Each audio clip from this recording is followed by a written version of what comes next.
Hello कैसे हो सब भाई। बढ़िया। कैसी कट रही है ज़िंदगी? मज़े में?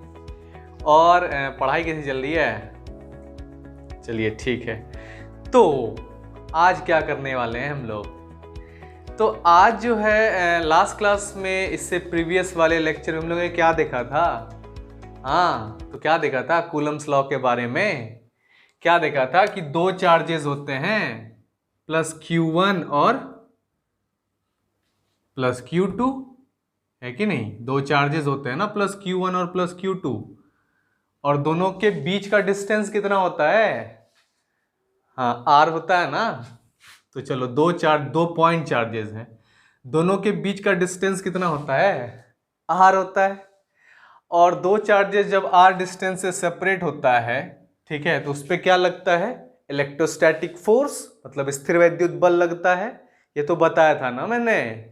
तो क्या अगर अब इस पे क्या लग रहा है? सिमिलर चार्जेस है, मतलब लाइक चार्जेस हैं। क्यों है लाइक चार्जेस? क्यों है लाइक चार्जेस? अरे हाँ भाई, क्यों है लाइक चार्जेस? क्योंकि इसका नेचर सेम है, प्लस क्यू ये भी है प्लस क्यू ये भी है, तो दोनों के बीच क्या होगा? हाँ, क्या होगा? रिपल्सन, मतलब प्रतिकर्षण। इसी को कहते हैं फोर्स ऑफ रिपल्सन। अब ये जो फोर्स ऑफ रिपल्सन होता है ना, यही कौन दिया था? कूलम्स ने दिया था। इसी को हम लोग क्या कहते हैं? Coulomb's law. और वहां से क्या फॉर्मूला डराइव होता है? F इज इक्वल टू क्या? K Q1 into Q2 by R square.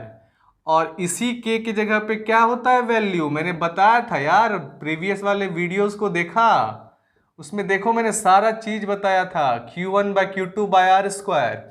ठीक है, अब यहां तक समझ में आ गया आपको, है कि नहीं? तो यहां पे जो ये एप्सिलॉन नॉट है, ये क्या होता है? ये होता है आपका इलेक्ट्रिकल परमिटिविटी, जिसको हम लोग क्या कहते हैं हिंदी में? वैद्युत परावैद्युतांक। परावैद्युतांक कहते हैं, मतलब निर्वात की, वैक्यूम की, फ्री स्पेस का, मुक्त हवा का, है ना? अरे याद करो यार, याद कर लो। हाँ हाँ, तो इसका वैल्यू क्या होता है? 8.85 गुना 10⁻⁻12 कूलम्ब स्क्वायर पर न्यूटन, और ये लगा दिया हमने मीटर स्क्वायर, है कि नहीं? तो आपको ये मिल गया क्या? इलेक्ट्रिकल परमिटिविटी का वैल्यू। आई बात समझ में? इसमें अगर आपका यूनिट पूछा जाता तो वो क्या होगा? तो coulomb square by newton meter square. ठीक है, अब यही जो coulomb square by newton meter square है, इसका आप डायमेंशनल फॉर्मूला मैंने बताया था इससे प्रीवियस वाले वीडियोस में। ठीक है, तो ये जो इलेक्ट्रोस्टैटिक फोर्स लग रहा है, ये कहां लग रहा है? तो वैक्यूम में लग रहा है। वैक्यूम, हाँ भाई, वैक्यूम, निर्वात, फ्री स्पेस, फ्री एयर, जहां मुक्त आकाश है। आई बात समझ में? तो इसलिए ये जो फोर्स है ना, इसी फोर्स को कहते हैं इलेक्ट्रोस्टैटिक फोर्स, और ये लग रहा है अभी कहां? निर्वात, मुक्त आकाश में। आई बात समझ में? लेकिन अगर यही फोर्स के बीच जो ये फोर्स लग रहा है, इसी के बीच में अगर इलेक्ट्रिकल परमिटिविटी डाल दिया जाए, क्या डाल दिया जाए? इलेक्ट्रिकल परमिटिविटी नहीं, सॉरी, डाइलेक्ट्रिक डाल दिया जाए। डाइलेक्ट्रिक मतलब परावैद्युत। तो क्या होगा? मतलब इस चार्ज के बीच में क्या करेंगे ना, एक डाइलेक्ट्रिक डाल देंगे। डाइलेक्ट्रिक होता क्या है? तो परावैद्युत मतलब इंसुलेटर, जो कि हीट और इलेक्ट्रिसिटी कंडक्ट नहीं करता, जैसे कि ग्लास, माइका, ठीक है, वाटर, ये सब क्या है? ये सब डाइलेक्ट्रिक है, परावैद्युत है। ठीक है, और इस डाइलेक्ट्रिक के कारण, इस डाइलेक्ट्रिक जब आ जाएगा तो ये क्या हो गया? ये तो क्या है? ये तो वैक्यूम का है कि नहीं? आपका ये जो है इलेक्ट्रोस्टैटिक फोर्स किसका है? वैक्यूम का है ना। लेकिन जैसे आप इसमें डाइलेक्ट्रिक डालोगे, मतलब इसके बीच जैसे ये परावैद्युत डालोगे, तो चार्ज का जो क्षमता है वो घट जाएगा, है ना? इसके बीच में कुछ भी डालोगे तो भैया चार्ज का क्षमता तो घटेगा ना यार। तो हाँ, यहां पे क्या हो गया? इसके बीच में इस डाइलेक्ट्रिक आने से क्या हुआ? चार्ज का क्षमता घट गया। कैसे? तो जब भी फोर्स आपने मीडियम में लाया, मीडियम में, तो चार्ज का क्षमता जो है 1/k टाइम्स हो जाएगा, 1/k टाइम्स हो जाएगा। किसके? जो वैक्यूम में, जो वैक्यूम में होता है उसके, मतलब वैक्यूम या फ्री एयर में होता है उसके। तो इसलिए जो आपका ये फोर्स है मीडियम का Fm, ये क्या हो जाएगा? ये हो जाएगा आपका वैक्यूम के 1/k टाइम्स, मतलब 1/k टाइम्स। अब यही k जो है ये क्या है आपका? ये है डाइलेक्ट्रिक कांस्टेंट। ये k क्या है आपका? Dielectric constant. और इसी डाइलेक्ट्रिक कांस्टेंट को अगर हम इधर लेके चले आते हैं और इस k को, इसको कहां पे, इस मीडियम को नीचे लेके जाते, तो क्या हो जाएगा? ये F vacuum by F medium, मतलब इलेक्ट्रोस्टैटिक फोर्स जो वैक्यूम में होगा, मतलब निर्वात में होगा, डिवाइडेड बाय इलेक्ट्रोस्टैटिक फोर्स जो मीडियम में होगा। आई बात समझ में? तो यहां पे जो वैक्यूम है उसमें क्या हो जाएगा? 1/4 pi epsilon naught Q1 into Q2 by R square. ये हो गया किसका? ये हो गया आपका वैक्यूम का। ये एप्सिलॉन नॉट है तो ये मतलब वैक्यूम का हो गया। अब अगर मीडियम का लोगे तो ये हो जाएगा 1/4 पाई एप्सिलॉन।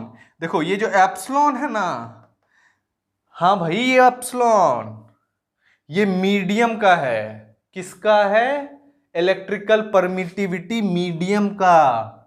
और बाकी जो भी है उसको लिख दो Q1 into Q2 by R square.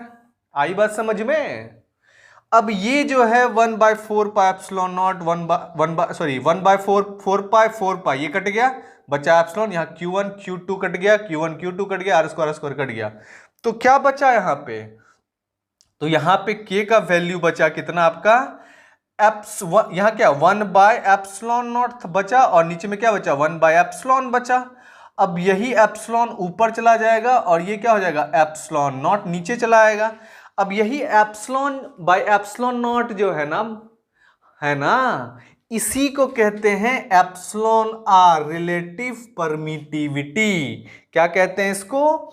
Relative permittivity, मतलब सापेक्ष परगम्यता। क्या कहते हैं इसको? रिलेटिव परमिटिविटी, मतलब सापेक्ष परगम्यता। आई बात समझ में है? तो यही है क्या आपका, क्या है?